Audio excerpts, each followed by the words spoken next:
وأشهد أن محمدا عبده ورسوله أدى إلى رضوانه صلى الله عليه وعلى آله وأصحابه وإخوانه.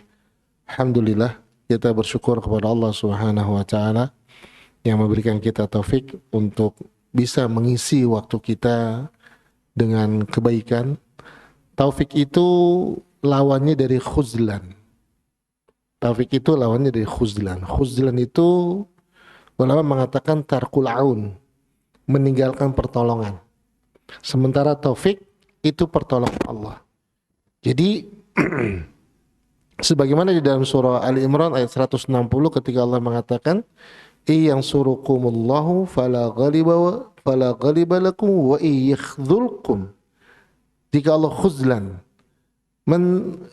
wa yakhdhulkum man yansurukum min ba'di, siapa yang bisa menolong kalian setelah hal itu. Jadi taufik itu pertolongan Allah, sementara khuzlan itu tarkul aun. Allah nggak menolong, ya, Allah nggak menolong. Dan kita bersyukur kepada Allah Subhanahu wa taala ketika kita ditolong oleh Allah Subhanahu wa taala, dan ini yang harus kita terus cari. Ya, dan terus kita cari. Pernah saya sampaikan, dan ini menjadi nasihat buat kita semua, bagaimana kita bisa menstimulan datangnya pertolongan Allah Subhanahu wa taala. Jadi seperti konsep takdir Ahlussunnah wal Jamaah, kita tahu ada orang-orang Jabariyah, ada orang-orang Qadariyah. Orang-orang Jabariyah mereka meniadakan kehendak manusia. Orang-orang Qadariyah mereka meniadakan kehendak Allah. Terus bagaimana kita mengkompromikan? Ini bicara tentang taufik. Nanti saya mengatakan apakah taufik itu sesuatu yang sifatnya given, Allah berikan, atau kita bisa usahakan. Tapi kita mau bicara dulu tentang perbuatan seorang hamba. Di dalam Quran Allah mengatakan Allahu khalaqakum wa bima ta'malun. Allah yang menciptakan kalian dan apa yang kalian perbuat. Berarti perbuatan kita ciptaan Allah. Dan ini dipakai oleh orang-orang Jabariyah, bahwa kita dipaksa oleh Allah. Bahwa kita dipaksa oleh Allah. Baik. Konsep Ahlussunnah wal Jamaah, ya, bahwa perbuatan, hari ini kita bisa ngaji misalnya, bahwa perbuatan seorang hamba itu bisa terjadi ketika ada 3 faktor. Saya pernah sampaikan seingat saya, gitu ya, ada 3 faktor. Faktor yang pertama, si hamba memiliki keinginan. Faktor yang kedua, si hamba memiliki kemampuan. Yang pertama kehendak, yang kedua kemampuan. Baik, contoh begini. Ini ada lemper, ya. Perbuatan saya makan lemper itu akan terjadi ketika saya punya keinginan. Saya pengen makan lemper, tapi ternyata saya nggak punya kemampuan. Ya, saya nggak punya kemampuan. Kenapa?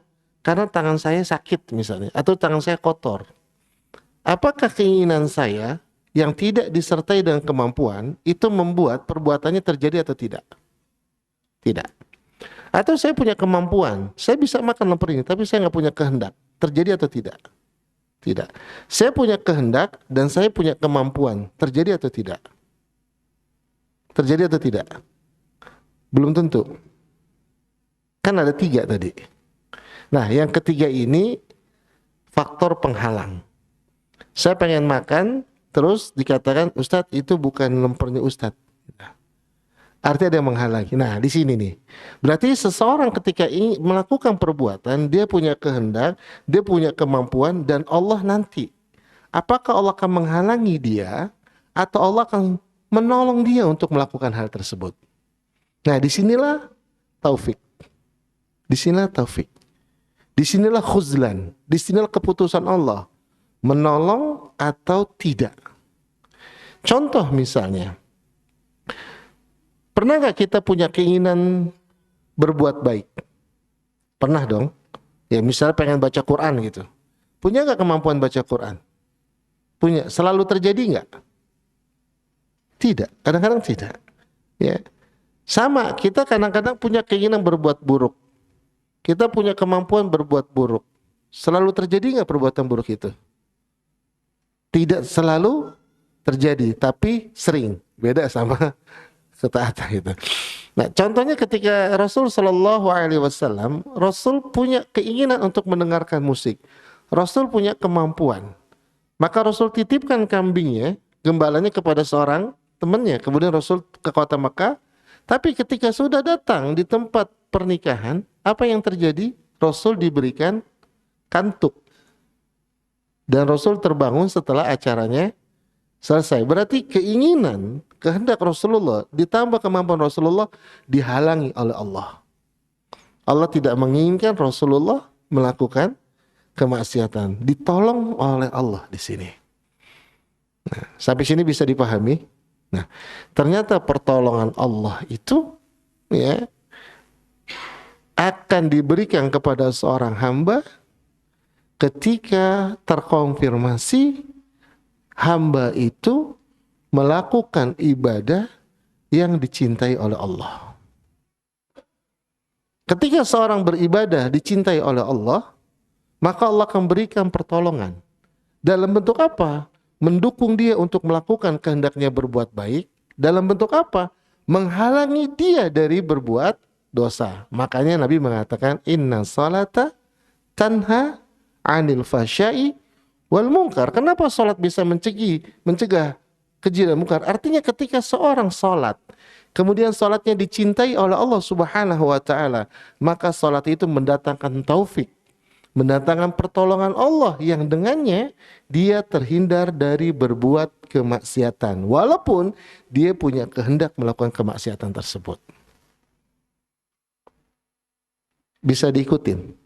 Nah, inilah Ahlussunnah wal Jamaah. Makanya ya taufik dari Allah Subhanahu wa taala harus kita kejar.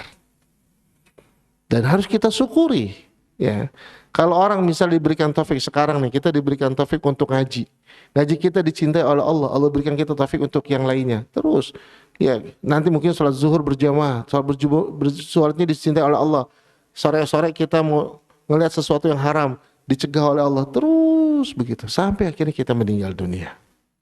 Ini jamaah rahimani wa rahimakumullah. Maka taufik itu menjadi sesuatu yang sangat berharga. Kenapa? Karena kita nggak bisa melakukan ketaatan, kita nggak bisa selamat dari kemaksiatan kecuali ditolong oleh Allah. Dan ketika Allah menolong, Allah maha bijaksana. Dan ketika Allah menolong, Allah maha mengetahui. Kalau kita nggak ditolong oleh Allah selamat dari kemaksiatan, kalau kita nggak ditolong oleh Allah untuk melakukan kebaikan, maka yang harus kita lakukan suudzon terhadap diri kita. Suudzon terhadap diri kita. Kenapa? Bisa jadi Allah nggak suka dengan amalan kita. Maka Allah nggak bantu kita, Allah nggak tolong kita. Ya. Allah nggak suka ada kesombongan kita. Ya. Orang-orang yang sombong yang menggantungkan ibadahnya kepada dirinya sendiri, maka ibadah itu menggantungkan ibadahnya kepada Allah. Sebagaimana ketika kita membaca iyyaka na'budu wa iyyaka nasta'in, kepadamu Allah ya Allah kami beribadah, kepadamu ya Allah kami memohon pertolongan. Keyakinan kita nggak bisa beribadah kecuali ditolong oleh Allah Subhanahu wa taala. Ini jamaah rahimani wa rahimakumullah. Kita bersyukur pada Allah Subhanahu wa taala diberikan taufik untuk hadir di majelis ini, dan terus kita minta taufik kepada Allah. Khususnya dari sekarang kita sudah minta taufik agar Allah berikan kita kemudahan untuk maksimal di bulan Ramadan. Ya, minta tolong sama Allah dari sekarang. Ya Allah, beri aku kemampuan. Allahumma balikna Ramadan wa balik Ramadan li. Ya Allah, sampaikan aku ke bulan Ramadan dan berikan Ramadan untukku, berikan aku kemampuan untuk mengisi ya Ramadanku. Berapa hari lagi dari Ramadan? Berapa? Sekarang berapa Sya'ban? 9 Sya'ban ya. Kalau tanggal selain Ramadan kita agak susah hafal ya. Tapi kalau Ramadan hafal. Berapa Ramadan nih? 3 Ramadan Ustadz. Masya Allah. 27 hari lagi Lebaran. Wah, lama banget itu. Tiap hari distabiluin masalahnya gitu. Hafal gitu. Ya. Sama di Ramadan itu yang kita ingat tanggal sama itu. Jadwal sholat khususnya maghrib. Hafal tuh. Kalau sekarang maghrib nih hari ini jam berapa yo? lupa tentang coba Ramadan, maghrib jam berapa, put, langsung itu. Ya, dinotis sama dia masalahnya. Ya, mudah-mudahan Ramadan kita tahun ini menjadi Ramadan yang lebih baik ya. Kajian Sofan udah bikin kajian Ramadan belum nih? Bikin dong ya, disemangatin lagi teman-teman nih. Ya kita perlu di recharge gitu ya tentang keutamaan Ramadan ya. Ya, biar semangat lagi gitu. Ya. Nanti ya masjid-masjid sekarang jarang ya. Udah kajian Ramadan nih belum belum muncul gitu. Agak sibuk kali sama yang lain atau udah hafal kali ya. Jadi ya terakhir cuma Ustadz Zainal Abidin aja masalah imsakiyah itu yang sempat rame kemarin tuh. Tapi jamaah rahimani warahmatullah, tapi kita meminta pertolongan kepada Allah Subhanahu wa taala, berusaha mengambil faidah dari kitab fikih sirah yang tulis oleh Profesor Dr. Zaid bin Abdul Karim Zaid. Kita masuk di bab yang ketiga ya. Ini bab yang ketiga. Dua bab sebelumnya itu berbicara tentang awal kehidupan Nabi Shallallahu Alaihi Wasallam sampai terakhir kemarin pembahasan kita hijrah ke Habasyah. Ya itu dua bab tuh. Ya dua bab ya, dari kehidupan Rasul SAW dari sebelum Rasul lahir, kondisi di tanah Arab, kemudian sampai kenabian, dari kenabian sampai hijrah ke Habasyah, ya, sampai hijrah ke Habasyah. Nah, penulis di bab ketiga ini ya akan melihat satu pembahasan ya dari peristiwa masuk Islamnya Umar bin Khattab dan Hamzah bin Abdul Muttalib radhiyallahu an ya sampai Isra Mi'raj. Sampai Isra Mi'raj. Jadi sekitar di tahun 10 kenabian ya, tahun 10 kenabian. Kita tahu bahwa Nabi Sallallahu Alaihi Wasallam ketika menerima wahyu kemudian menjadi Nabi, kemudian Nabi berdakwah selama 3 tahun dalam kondisi Syria, kemudian Nabi berdakwah secara jahriyah, ya, kemudian mendapatkan penolakan dari kaum Quraisy, ya, maka Nabi kemudian meminta para sahabatnya untuk hijrah ke Habasyah, ya, ke Habasyah. Nabi hijrah ke Habasyah, ya. Itu ya kalau kita lihat ya di tahun-tahun ketujuh kenabian, ya, tahun ketujuh kenabian. Wallahu alam bisawab, ya. Enggak, tahun kelima, ya, tahun kelima awal-awal dakwah terang-terangan itu di tahun kelima hijrah ke Habasyah. Baik. Dan kemarin kita sudah dapatkan apa yang ditulis oleh penulis tentang hijrah ke Habasyah. Berapa kali hijrah ke Habasyah? 2 kali, ya, 2 kali. Tapi sekarang dari ini, ya, kita akan lihat ya kondisi kaum muslimin. Ya nanti ada pemboikotan di dalam bab 3 ini, ya, masuknya Umar. Kenapa masuknya Umar kok diberikan satu pembahasan khusus? Karena nanti kondisi dakwah berubah ketika masuknya Umar ke dalam agama Islam, kemudian nanti ada pemboikotan, ya, kemudian nanti ada hijrah ke Taif, kemudian nanti sampai Isra Mi'raj, ya. Dan di tahun ke-10 kenabian ini ketika Isra Mi'raj, ya, Nabi SAW mengalami kesedihan yang bertumpuk-tumpuk karena di tahun itu, ya, hijrah ke Taif juga dapat penolakan.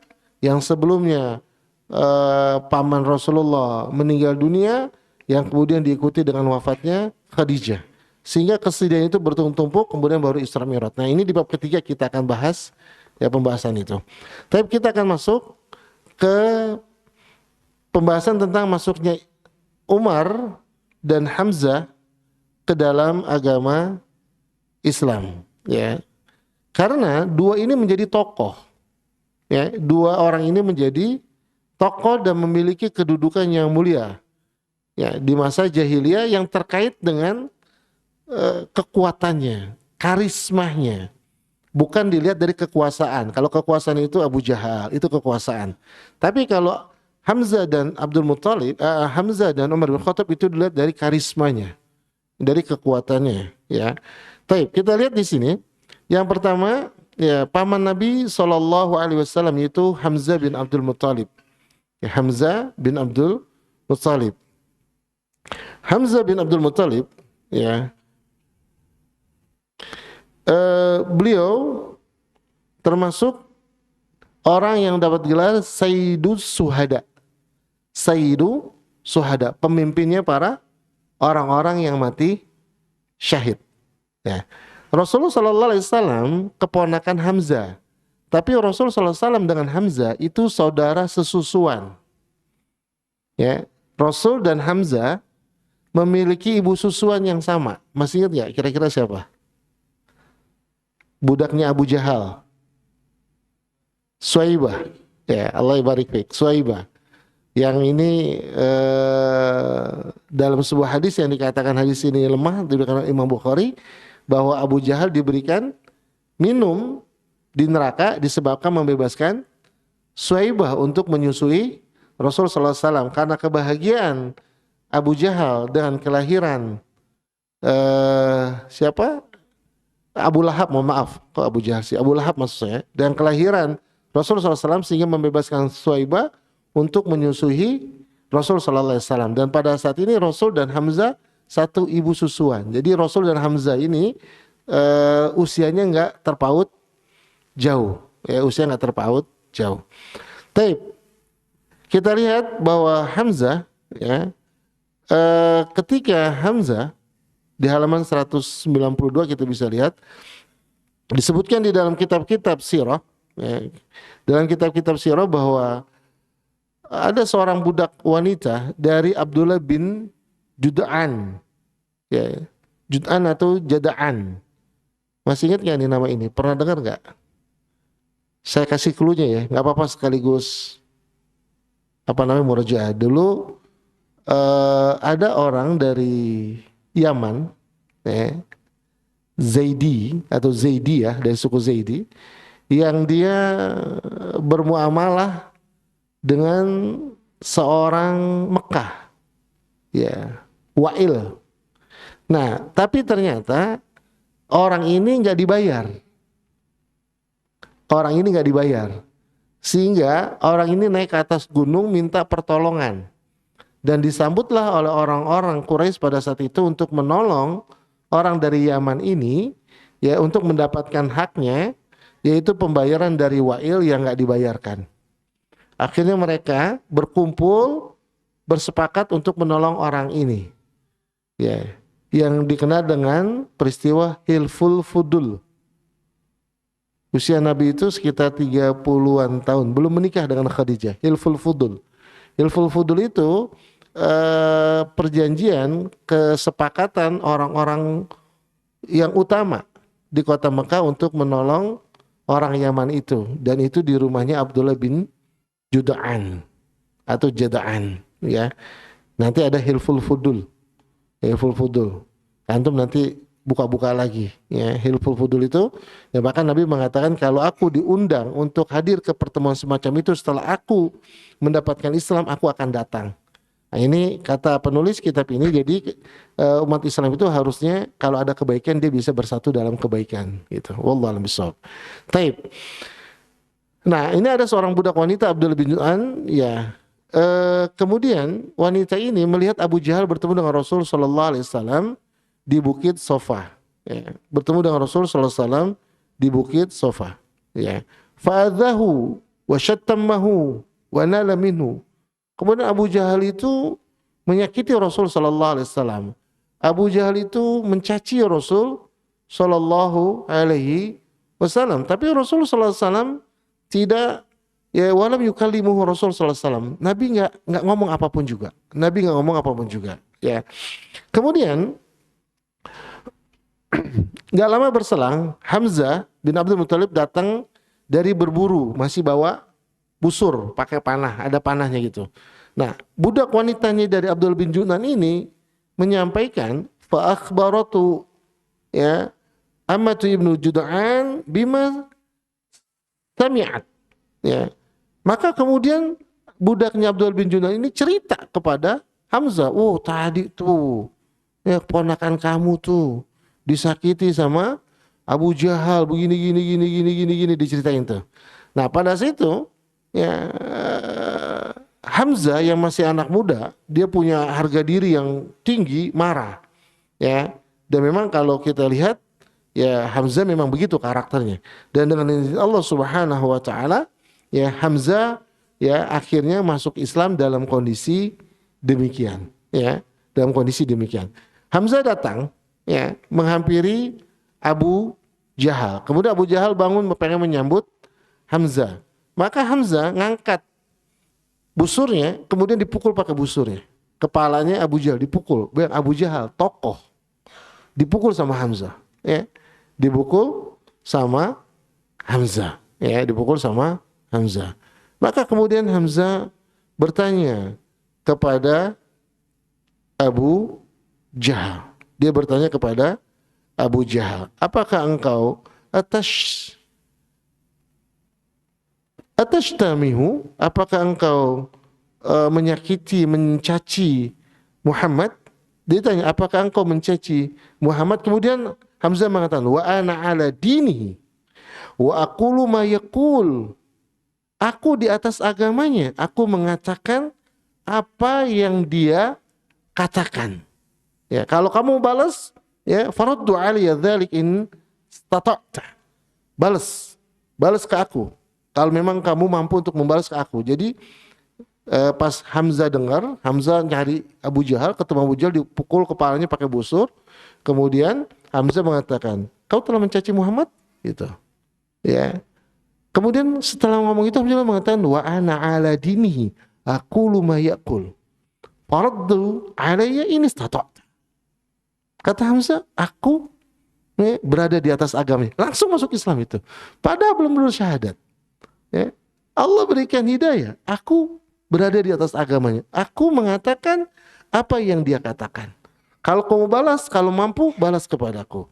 Maka kemudian pada saat itu, ya, ada berapa orang dari Bani Makhzum yang berdiri pengen membantu Abu Jahal, tapi Abu Jahal ya melarang orang-orang itu untuk membalas kepada Hamzah. Dan inilah ya Hamzah memeluk agama Islam dan mengikuti apa yang diucapkan oleh Rasul Sallallahu Alaihi Wasallam. Nanti akan kita lihat salah satu faidah dari kisah ini, bahwa hidayah itu bisa datang dari arah yang tidak diduga-duga. Ya, tapi ini masuk Islamnya Hamzah bin Abdul Muttalib.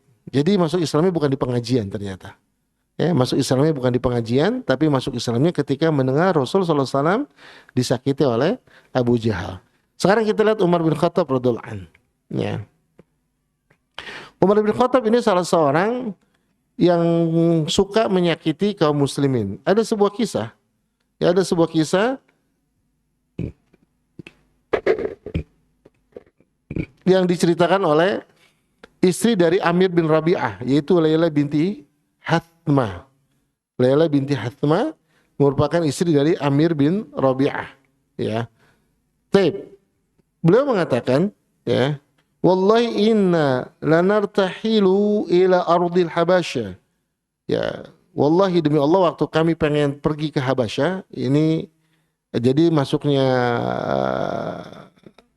Umar bin Khattab itu nggak pada saat ini, ya, bukan pas ketika Amir bin Rabi'ah pengen ke Habasyah, tapi ini ada cerita sebelum masuknya Umar ke dalam Islam. Layla, istri dari Amir bin Rabi'ah, cerita waktu kami pengen pergi ke Habasyah, waqad dhahaba Amir fi ba'di hajatihi.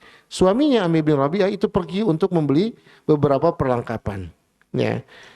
Id aqbalu Umar wa hiya ala syirqihi hatta waqafa alayya wa kunna nalqi minhu bala. Maka kemudian Layla mengatakan, pada saat itu Amir bin Rabi'ah, ya, pada saat itu Umar yang masih musyrik datang dan berdiri di hadapanku. Padahal sebelumnya kami sering mendapatkan perlakuan nggak enak dari Umar bin Khattab. Jadi Layla mengatakan suaminya pergi, pas suaminya pergi, Umar datang. Aduh, Umar lagi. Dan di pikiran Laila, Umar ini orang yang sering membuat nggak nyaman kaum muslimin. Umar ini orang yang sering berlaku kasar kepada kaum muslimin. Tapi pada saat itu Umar tidak melakukan hal yang demikian. Umar tidak melakukan hal yang demikian. Bahkan Umar mengatakan, innahu al-intiqalu ya Ummu Abdillah, Ummu Abdillah, emang benar kalian pengen pergi gitu.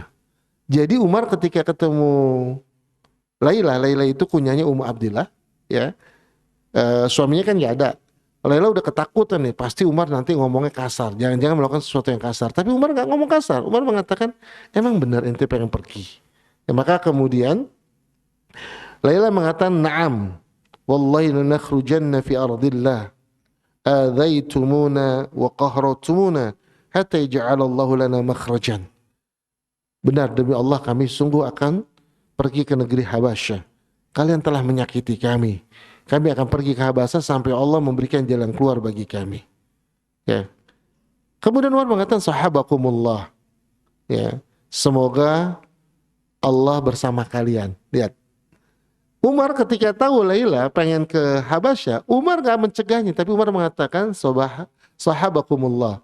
Semoga Allah menemani kalian. Semoga Allah bersama kalian.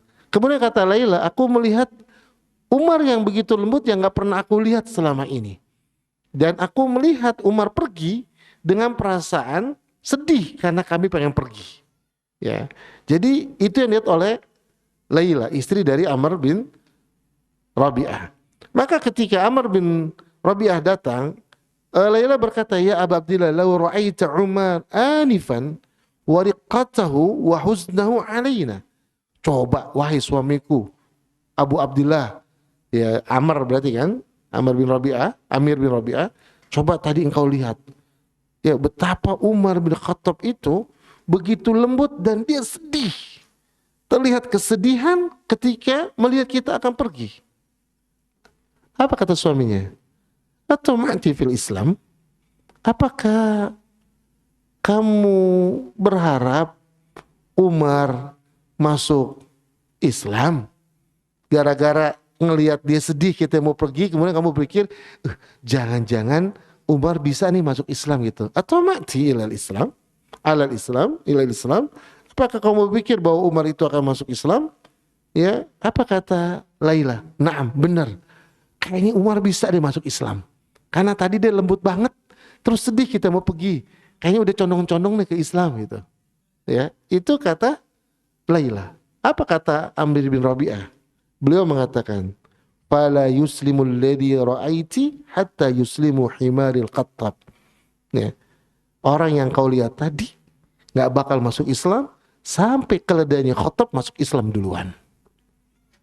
Saking merasa nggak mungkin Umar masuk Islam karena begitu kerasnya terhadap kaum muslimin. Umar nggak bakal masuk Islam kecuali keledai bapaknya masuk Islam duluan gitu. Nggak mungkin keledai masuk Islam, mengatakan nggak bakal Umar masuk Islam.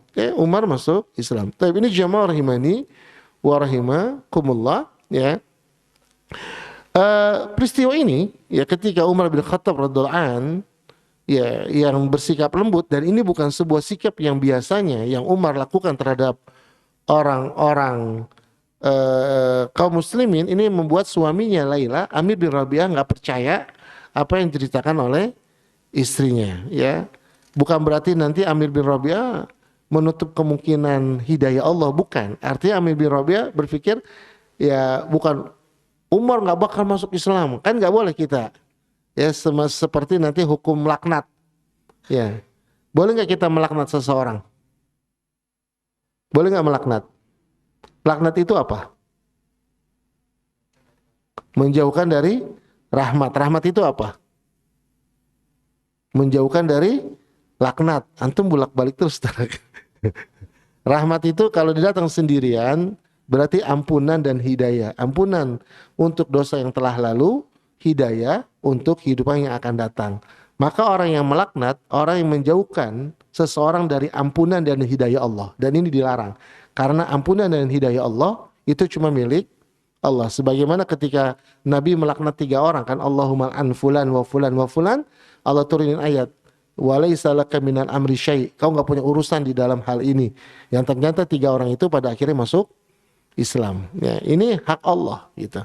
Nah, Amir bin Rabi'ah bukan dalam hal itu gitu. Cuma Amir bin Rabi'ah bilang, nggak mungkin banget deh gitu. Ya, ngelihat kenyataannya seperti itu. Bukan sedang menutup hidayah Allah Subhanahu wa taala. Ya.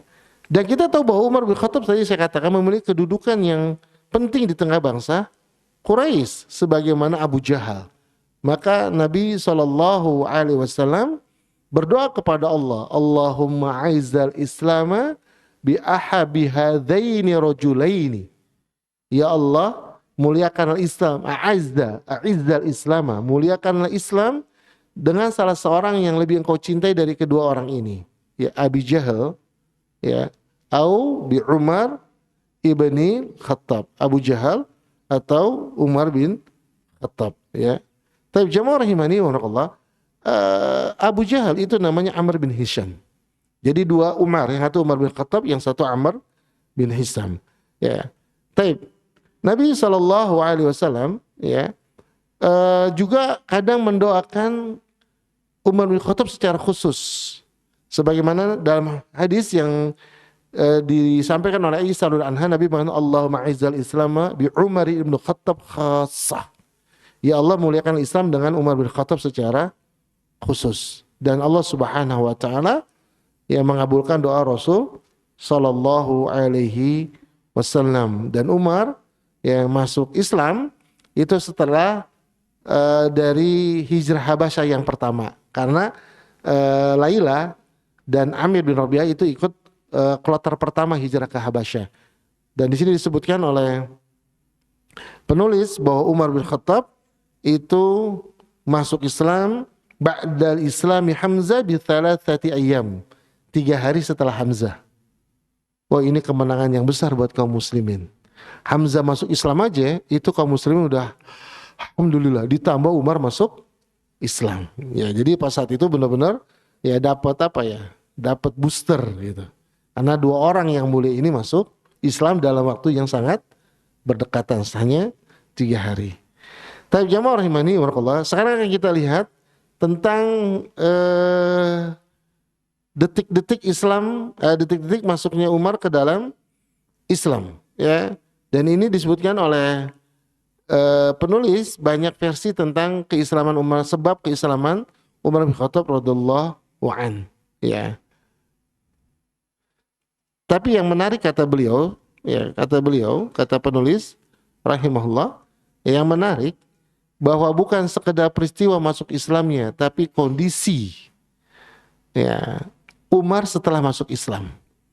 Islam itu merubah Umar. Ya, jadi harus kita perhatikan gini, kekuatan ini juga entar kita lihat sama anak kita, Pak, ya. Anak itu kuat, itu potensi.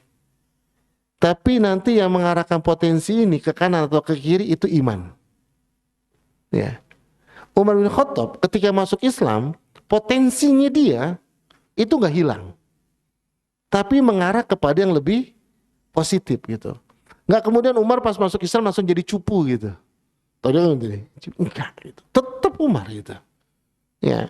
Nah, jadi kalau kita lihat anak, misalnya anak itu suka, kalau ngomong itu bisa dimultitafsirkan sama dia gitu. Itu potensi. Ya, potensi sebagai seorang negosiator. Ya, itu potensi. Tugas kita bukan menghilangkan potensi, tapi tugas kita mengarahkan potensi, dan mengarahkan potensi ini pakai iman. Lihat Umar bin Khattab radhiyallahu anhu. Ketika dia masuk Islam, dia tetap perkasa nggak? Tetap perkasa. Ketika masuk Islam dia tetap wibawa nggak? Tetap wibawa. Ketika masuk Islam dia tetap kuat nggak? Tetap kuat. Tapi potensinya berubah kepada yang baik. Kenapa? Dan yang mengarahkan potensi ini iman. Yang mengarahkan potensi ini iman. Gitu. Ya. Ada orang pinter, tapi kalau nggak diberikan iman, potensi ngerusak ntar. Nah, ya. Itu kayak koruptor. Orang-orang pinter nggak, Pak? pintar tapi nggak ada iman. Coba kalau ada iman, dia bisa melakukan hal yang baik gitu. Ya. Taib, ini jamaah rahimani wa rahimakumullah.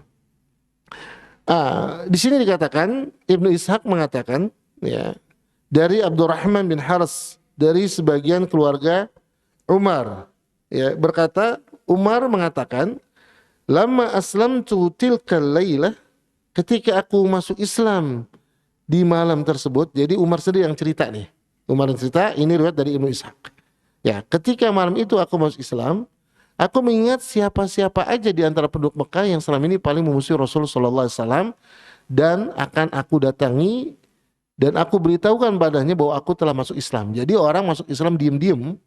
Umar pas masuk Islam nyari, ini orang yang paling enak sama Rasulullah siapa nih? Ya, orang yang paling benci sama Rasulullah siapa nih? Dan orang itu jadi target untuk dikabarkan bahwa Umar udah masuk Islam. Coba, kalau yang lain kan masuk Islam diem-diem, Umar nyari siapa yang paling resek nih? Ya. Kemudian ya orang yang terpikir dalam benakku adalah Abu Jahal. Orang yang terpikir dalam benakku fa'aqbaltu hina asbah. In asbahtu hatta darabtu alai babahu. Fa kharaja Abu Jahal. Dia datang coba ke Abu Jahal. Oh iya, Abu Jahal yang paling raksi nih sama Rasul sallallahu alaihi wasallam nih. Datang nih, diketuk pintunya. Ya. Kemudian Abu Jahal keluar, fa kharaja Abu Jahal, faqala dia mengatakan, "Marhaban wa ahlan ya ibna ikhti ma jabik." Selamat datang wahai anak saudariku. Apa yang membuat kamu datang kepadaku, Abu Jahal? Umar mengatakan apa? Jitu la ukhbiruka anni qad amantu billahi wa rasulihi wa sadaqtu bima ja'a bihi. Ya. Aku datang untuk ngabarin kalau aku udah beriman kepada Allah, aku beriman kepada Rasulnya Muhammad SAW, dan aku benarkan apa yang datang dari Muhammad SAW sebagai seorang Rasulnya. Wa darabal bab fi wajhihi. Ya, kemudian Abu Jahal langsung batang, pintu dibuka, Umar, qabbahaqallahu. Ya, semoga Allah menjelekkan kamu dan Allah jelekkan dengan maksud yang kamu bawa kepadaku. Ya, semoga Allah jelekkan kamu seburuk kabar yang kau bawa kepadaku. Marah Abu Jahal. Lihat, Umar resek juga gitu ya. Dia pengen orang itu sewot juga gitu. Jadi disamperin malah. Bro, gue udah masuk Islam bro gitu. Masya Allah. Gitu. Ya. Kemudian juga ada cerita ketika Umar masuk Islam. Ini juga dari Ibnu Ishaq. Ya. Diceritakan dari Nafi, yaitu mantan budak dari Umar bin Khattab, Abdullah bin Umar. Ya, ini mantan budak dari Abdullah bin Umar. Kemudian Abdullah bin Umar radhiyallahu anhu sendiri yang berkata. Jadi ini ada mantan budaknya cerita sama Abdullah bin Umar. Abdullah bin Umar yang cerita tentang pengalaman budaknya waktu Umar masuk Islam. Ya. Umar berkata, "Ai Quraisyin an qala lil hadits." Siapa orang Quraisy yang mulutnya lemes, yang suka ngomong kemana-mana gitu. Apa kalau sekarang? Ya.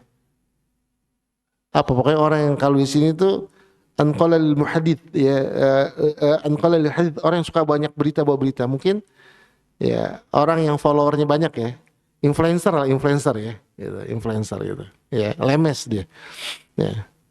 Kemudian diberitakan bahwa Jamil bin Muammar al-Jumahi. Ada tuh Jamil tuh. Oh, Jamil tuh kalau dengar kabar, dia tuh langsung tuh gitu. Pokoknya kalau Jamil dengar kabar, itu hampir semua nanti Mekah tahu besok. Ya. Kalau yang lain dengar kabar belum tentu kesebar, tapi kalau Jamil dengar kabar, itu semua bisa tahu gitu. Maka Umar datang ke Jamil masih pagi-pagi banget ya. Kemudian Umar ya bertemu Jamil dan dia berkata kepada Jamil, ya, wahai Jamil,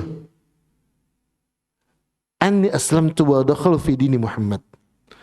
Ya, Jamil, ya, aku sudah masuk ke agamanya Muhammad. Ya, aku telah beragama Islam. Ya, pada saat itu Jamil nggak ngomong apapun juga. Ya, Jamil nggak ngomong apapun juga. Pas Umar ngomong gitu, ya, Jamil nggak ngomong apapun juga, tapi dia langsung cabut sambil bawa selendangnya. Ya, Umar kemudian ngikutin dari belakang. Ini orang ngapain nih? Dikasih tahu, nggak ngerespon gitu. Ah, yang masa bener ini? Enggak, diem, langsung cabut dia. Ya, dia harus berpikir, saya harus jadi pembawa berita pertama tentang berita ini. Dia langsung cabut, diikutin sama Umar bin Khattab. Ya, maka dia berdiri tepat di depan pintu masjid dan dia mengatakan, "Ya ma'syarul Quraisy, wahai orang-orang Quraisy, ya, ketahuilah bahwa Umar bin Khattab sudah masuk Islam." Bikin pengumuman. Akhirnya semua orang tahu bahwa Umar bin Khattab sudah masuk Islam. Jadi lihat, Umar masuk Islamnya terbuka, Umar waktu menghijrah pun terbuka. Ya, subhanallah. Ya, ini jamaah rahimani wa rahimakumullah. Inilah yang ketika yang sikap Umar terhadap orang-orang Quraisy, ya, ketika Umar masuk ke dalam Islam. Dan ini membawa, ya, pride-nya kaum muslimin naik. Jadi orang Quraisy agak minder-minder juga. Ada dua jagoan di sini. Ada Hamzah dan ada Umar. Subhanallah. Tapi jamaah rahimani wa rahimakumullah, ya, ini terkonfirmasi, ya, salah satu dari perkataan Abdullah bin Mas'ud radhiyallahu an, ini diriwayatkan oleh Imam Bukhari, mazilna izzatan mundu aslama Umar. Kami senantiasa merasakan punya harga diri semenjak masuk Islamnya Umar. Tuh. Jadi lebih pede juga sahabat ketika Umar masuk Islam. Makanya peristiwa masuk Islamnya Umar dan Hamzah ini dicatatkan oleh para ahli sejarah, oleh para ulama sirah. Kenapa? Karena itu merubah peta dakwah gitu. Paling nggak bisa lebih percaya diri walaupun siksaan tetap ada gitu. Begitu juga ketika Rasul Shallallahu Alaihi Wasallam mengatakan kepada Umar bin Khattab radhiallahu an, ini dari Sa'ad bin Abi Waqqas, ya, yang merupakan hadis, ya, Imam Bukhari, ya, lihat Imam Bukhari. Rasul mengatakan kepada Umar, "Walladzi nafsi biyadi, ma laqiyaka syaitan salikan fajjan qattun illa salaka fajjan ghaira fajjik."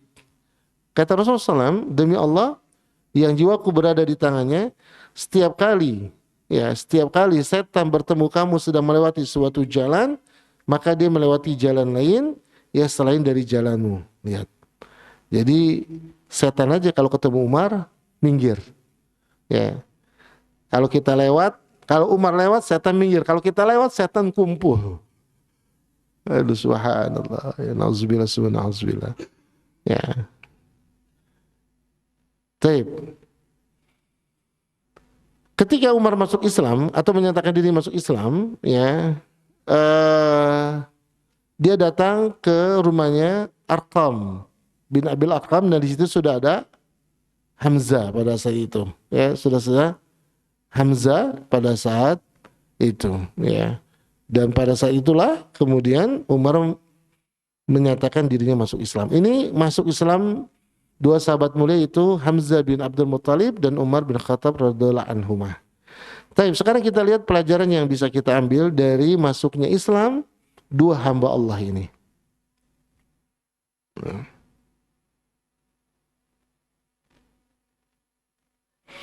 Di sini, ya,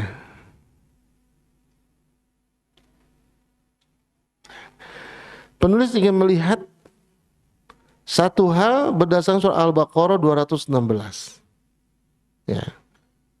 Pada saat Hamzah masuk Islam, apa yang Rasulullah alami pada saat itu?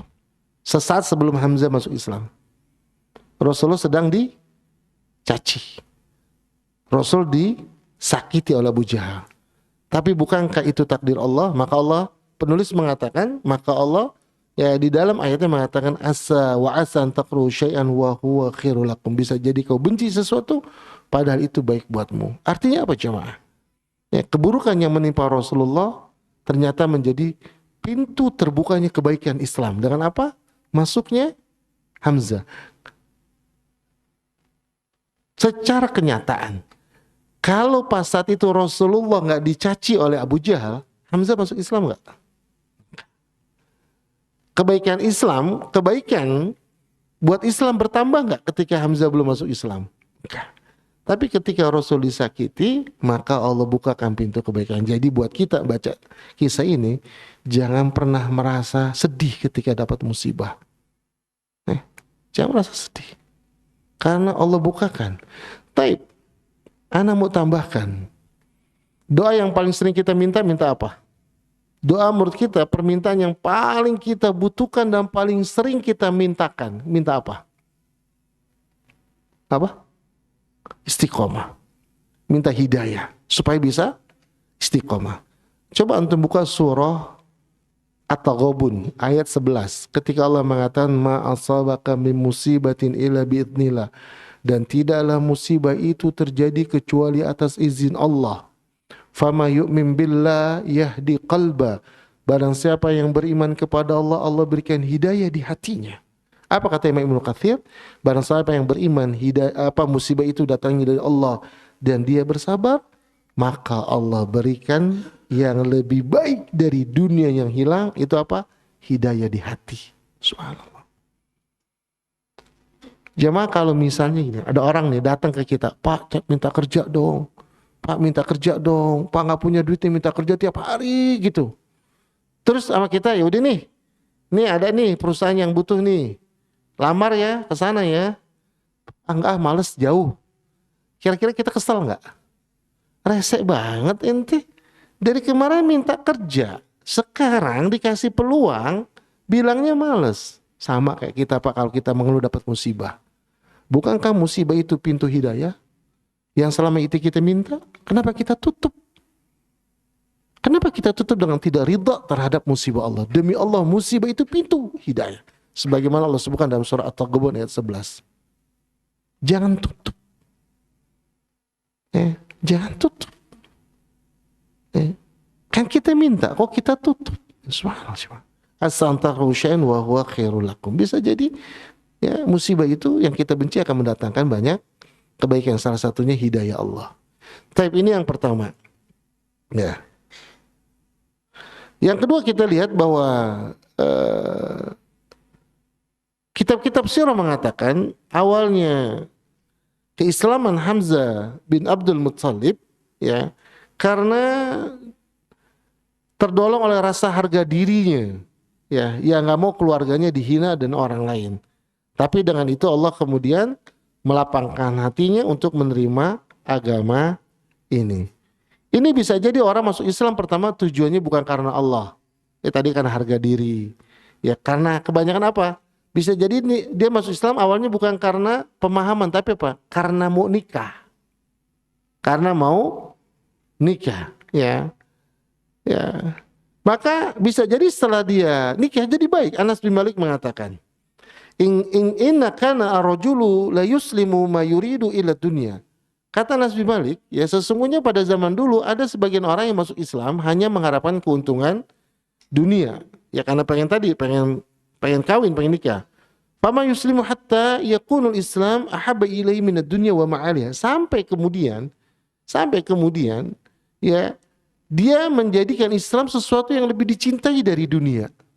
Dia masuk Islam karena dunia. Pada akhirnya dia mencintai Islam lebih besar ketimbang cintanya terhadap dunia. Dan ini terjadi. Maka penuntut ilmu itu kadang-kadang awalnya juga untuk dunia. Tapi karena dia paham, kemudian menimbulkan cinta kepada Allah, kemudian menimbulkan takut kepada Allah dari ilmunya, lama-lama akhirnya membuat dia ikhlas di dalam menuntut ilmu. Ya, sebagaimana Hasan Al-Basri rahimahullah mengatakan, kunna natlubul ilma lidunya. Kami dulu pertama-tama nuntut ilmu itu untuk dunia, ya. Kemudian ilmu yang menuntut kami kepada akhirat. Ya, jadi jamaah rahimani wa rahimakumullah, ya, ini pentingnya kita terus belajar dan memperbaiki niat. Ya nanti ilmu kita mendidik kita. Maka anak-anak kita misalnya, ini anak sekolah kalau nggak dikasih hadiah nggak mau ngafal gitu. Ya bisa jadi, jangan anak kita. Hasan al-Basri aja ngomongnya begitu. Ya, kunna natlubul ilma di dunia. Dulu kami nuntut ilmu untuk dunia. Ya. Bahkan Sufyan al-Thawri mengatakan bahwa Hubab bin Abi Qatib mengatakan, "Talabna hadzal amr wa laysa lana fihi niyatan, thumma ja'at an-niyah ba'd." Kata Hubab bin Al-Qatib, awalnya kami nuntut ilmu ini tanpa dibarengi suatu niat apapun. Sesudah itu niat baru datang kemudian. Ini menunjukkan yang penting orang itu mau dulu aja gitu. Ya, nanti Allah yang bimbing dia. Tadi kan kita nggak tahu, bisa jadi misalnya dia orang anak kita masih sholat gitu, nggak usah kita kritisi hatinya. Oh kamu niat bukan karena Allah. Kalau kita tahu dia niatnya bukan karena Allah, terlihat kita bimbing, jangan kita vonis. Ya, karena bisa jadi satu sujudnya yang saya katakan tadi, satu sujudnya yang diterima oleh Allah, yang Allah kemudian cinta dengan sujud itu menjadi hidayah dia akhirnya. Nah ini buat kita yang sudah paham teorinya dan kita berusaha untuk ikhlas. Agar Allah datangkan kepada kita kebaikan setelahnya, kebaikan setelahnya, kebaikan setelahnya. Nah ini jemaah rahimani wa rahimakumullah. Kemudian yang ketiga kata penulis, ya, fanatisme kesukuan tidak selamanya tercela. Kalau memang fanatisme itu diberdayakan untuk kepentingan agama dan meninggikan kalimat Allah, ya. Jadi kayak tadi kan Hamzah itu fanatisme kekeluargaan kan. Bahkan kalau kita lihat sebelum pembahasan awal, antum masih ingat ya? Sebutin deh salah satu kenapa Jazirah Arab dipilih oleh Allah sebagai tempat penyebaran agama Islam. Masih ingat gak alasannya apa? Yang pertama apa? Dia berada di posisi di tengah-tengah bumi sehingga kemanapun dekat. Terus apa lagi kira-kira? Adanya tidak pernah dijajah sehingga dia tidak punya warisan pemikiran. Umatnya umat yang di atas keluguan, bukan di atas syubhat pada saat itu. Terus apa lagi? Orangnya fanatismenya tinggi. Dan kita lihat ternyata dakwah ini pun yang dibawa oleh Nabi SAW itu banyak tertolong oleh fanatisme. Nanti kalau kita lihat di boikot massal, di boikot umum, ketika Nabi diboikot, itu kekeluargaan itu menolong Nabi SAW. Ya sebagaimana ya Hamzah, nanti sebagaimana Abu Thalib. Ya. Jadi fanatisme tidak selamanya tercela kalau memang fanatisme itu untuk membantu ya dakwah. Ya seperti misalnya ya kalau di sebuah daerah, udahlah dai yang kita taruh di situ dai yang berasal dari daerah situ. Oh, ini fanatisme? Enggak. Karena kalau orang asli Akamsi yang berdakwah itu bisa lebih diterima dari sisi bahasa, ya dari sisi nilai-nilai kemasyarakatannya. Dia tahu gitu. Nah, tapi ini jamaah rahimani wa rahimakumullah. Ya. Kemudian yang keempat, kita lihat ada keutamaan ya dari fadilah menolong Rasul sallallahu alaihi wasallam. Apa itu? Diberikan hidayah. Coba antum perhatikan di sini. Hamzah dapat hidayah Islam. Ya, sebab lahirnya apa? Belajar? Bukan. Apa yang membuat Hamzah masuk Islam? Menolong Rasul sallallahu alaihi wasallam. Artinya dengan menolong Rasul sallallahu alaihi wasallam itu bisa mendatangkan hidayah. Menolong Rasul sallallahu alaihi wasallam bisa mendatangkan hidayah. Nah, sekarang Rasul udah enggak ada. Bagaimana cara kita menolong Rasul sallallahu alaihi wasallam? Rasul udah enggak ada. Hamzah menolong Rasul sallallahu alaihi wasallam kan? Ya, pas nolong Rasulullah langsung pada saat itu Allah bukakan hatinya untuk menerima hidayah. Ya. Ini reward karena menolong Rasul sallallahu alaihi wasallam, diberikan hidayah. Nah, buat kita sekarang Rasul udah enggak ada. Terus bagaimana kita menolong Rasul sallallahu alaihi wasallam? Apa kira-kira?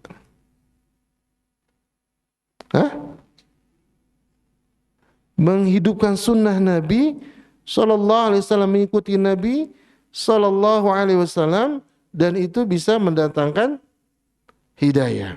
Itu bisa mendatangkan hidayah. Baik, kita coba buka surah An-Nur.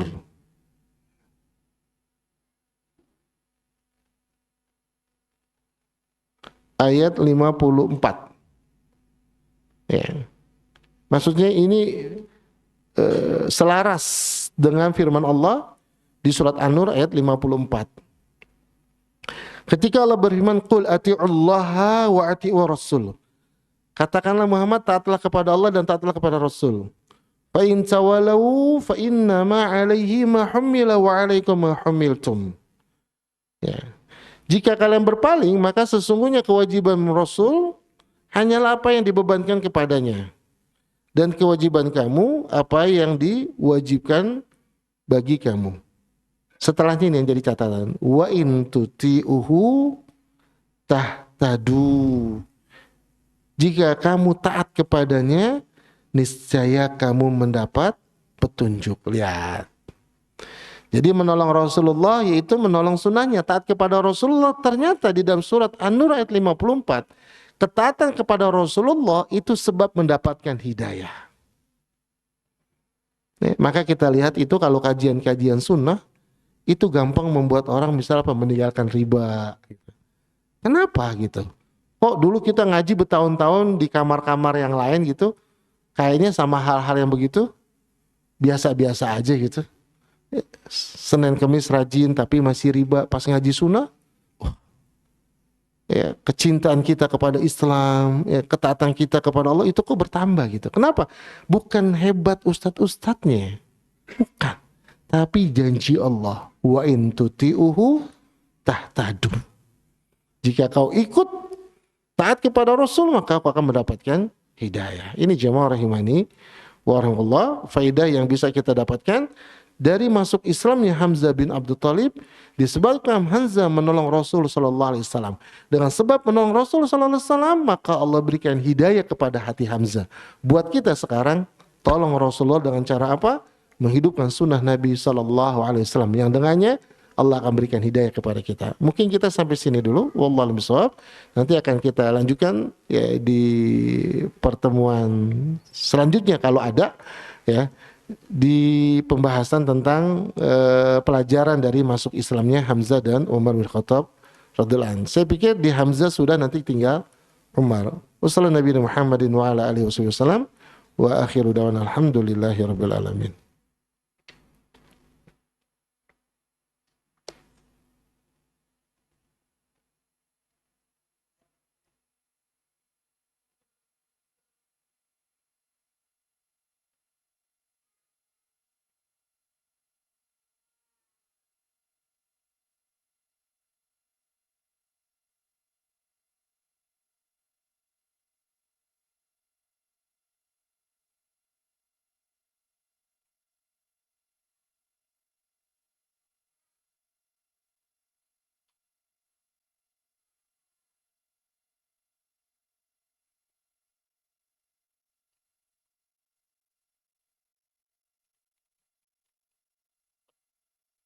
Ustaz, saya mau tanya, jika ada seorang muslim melaknat saudara muslim, apa tanggapan kita Ustaz? Nasihati. Yang pertama bisa jadi dia nggak tahu. Misalnya ketika kemarin waktu yang paling sering itu ketika Ahok, Ahok terlaknat, kita nggak boleh gitu, ya nggak boleh. Bisa jadi dia nggak ngerti. Bisa jadi dia nggak ngerti kalau melaknat itu nggak boleh. Bisa jadi nggak ngerti karena dia nggak ngerti makna laknat. Ya, jadi bagaimana tanggapan kita? Ya, dilihat dulu kalau dia sudah reda, kita doakan, kita minta kepada Allah agar hatinya dilembutkan, baru kita nasihati, kita jelaskan. Ya, karena bisa jadi karena nggak paham. Ya, insya Allah kalau dia paham, dia juga nggak akan melakukan hal itu. Ya, wallahu a'lam bishawab. Apa Ustaz? Jika kita punya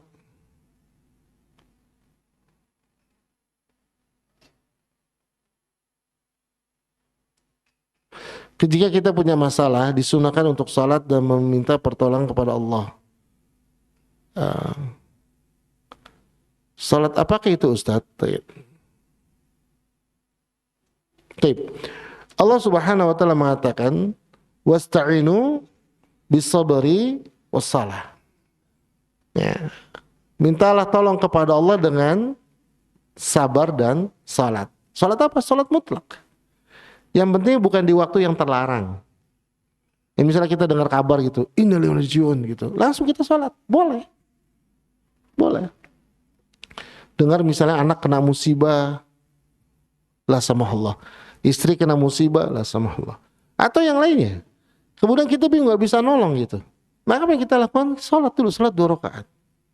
Salat 2 rakaat. Salat apa? Salat mutlak.